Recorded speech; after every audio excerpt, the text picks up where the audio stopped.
किसी शायर ने लिखा है, हाल अब तक वही है गरीबों के, दिन फिरे हैं फकत वजीरों के, हर बिलावल है देश का मकरूज यानी कर्जदार, पांव नंगे हैं बेनजीरों के यानी आवाम तो उसी हाल में है।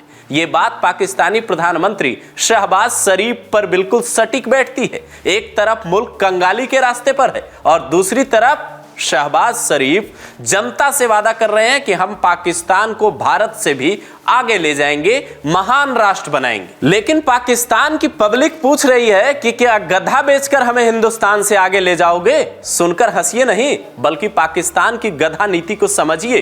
पाकिस्तानी पत्रकार आरजू काजमी कहती हैं, सरकार की तरफ से इसकी इजाजत दी गई, लेकिन मजहब में ये सब हराम है।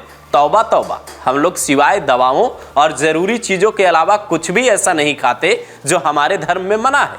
तो जी गधे खाना मना है, अब करें तो करें क्या? इतने गधे हैं हमारे यहाँ, भेज भेज कर चीन को तो हम थक गए हैं। हमारे गधे खत्म ही नहीं हो रहे हैं, चीन वाले भी रिसीव कर कर के थक गए। तो फिर उन्होंने कहा कि हमारे लोग जो चीन जाते हैं तुम उन्हें ही वहां पर टिक्का शिक्का बनाकर खिला दो। आपको पता है ना कि गधा टिक्का भी बन सकता है। भाई जब गधे काटोगे तो कुछ तो बनेगा ना। और चिकन टिक्का की बजाय डंकी टिक्का फेमस हो जाएगा पाकिस्तान में। ये तंज आरजू काजमी का था। अगर आप आंकड़े देखें तो पाकिस्तान में गधों की कुल तादाद है करीब 60 लाख। गधों की आबादी में पाकिस्तान दुनिया में तीसरे नंबर पर है। लिहाजा पाकिस्तान हर साल गधों को चीन में निर्यात करता है, क्योंकि चीन में गधों के मांस, खाल और हड्डियों का इस्तेमाल होता है। हालात ये तक हैं कि पाकिस्तान ने ग्वादर में बड़ा स्लॉटर हाउस खोला है। वहां चीन पाक आर्थिक कॉरिडोर का जो काम चल रहा है, चीनी वर्कर्स और इंजीनियर्स आते हैं और उनकी खिदमत में गधे परोसे जाते हैं। चीन पाकिस्तान से हर साल 2 लाख से ज्यादा गधे मंगवाएगा। ये भी एक करार है जो शायद सुनकर आप दंग रह जाए। पाकिस्तान के लोग ये मानने लगे हैं कि दुनिया में उनकी पहचान गधा मुल्क की ना हो जाए। ये बात उन्हें कटोच रही है, जिसकी वजह है चीन, जो गधाखोर होने के साथ साथ कब्जाखोर भी है। आप समझ गए होंगे वो दूसरों की जमीनों पे कैसे नजरें गड़ाए रखता है। लेकिन सवाल आपके दिमाग में ये उठ रहा होगा कि चीन इतनी भारी मात्रा में गधों का करता क्या है? तो जरा ये भी समझिए। गधे की खाल से जिलेटिन यानी गोंद जैसा पदार्थ निकलता है। इस पदार्थ को चीन की भाषा में EGIO कहा जाता है। इसका इस्तेमाल होता है त्वचा से जुड़ी दवा बनाने में। कहा यह तक जाता है कि जिलेटिन के जरिए यौन शक्ति बढ़ाने की दवाई भी बनती है। इम्यून बूस्टर दवाओं में EGIO का यूज होता है। लोग कह रहे हैं चीन में कॉस्मेटिक और मेडिसिन में गधों का इस्तेमाल होता है।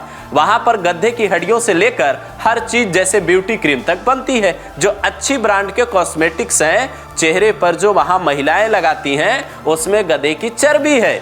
अब अपने आका जिनपिंग को जवान रखने के लिए, चीनी नागरिकों की मर्दाना ताकत बढ़ाने के लिए शहबाज सरेआम डंकी डीलर बने न तो करें क्या? ताकि पहले पाकिस्तानी गधों की खाल उधेड़ी जाए और फिर उस खाल से गर्दभ शक्ति यानी ताकत बढ़ाने की दवाई बना दी जाए। तभी तो चीन की आबादी बढ़ेगी, कंट्री शक्तिशाली होगी, फिर पाकिस्तान को फायदा मिलेगा। अब वहां गधे की खाल और चर्बी से डंकी परफ्यूम, चेहरा चमकाने के लिए डंकी स्किन केयर क्रीम और डंकी फेस वॉश भी बन जाएगा। चीनियों में फुर्ती लाने के लिए डंकी एनर्जी कैप्सूल बन जाएगा। सारा खेल पैसे का है, आप समझ रहे हैं। तभी तो शहबाज शरीफ सरेआम पाकिस्तानी गधों का कत्लेआम करवाने पर उतारू हैं, पाकिस्तानी गधों को बेचने पर उतारू हैं, जबकि दावा किया जाता है। और जो पाकिस्तानी पत्रकार की आपने बात सुनी, वो ये कहते हैं कि इस्लाम में गधों को काटना, उनका गोश्त बेचना हराम है। लेकिन फिर शहबाज को इससे फर्क क्यों नहीं पड़ता?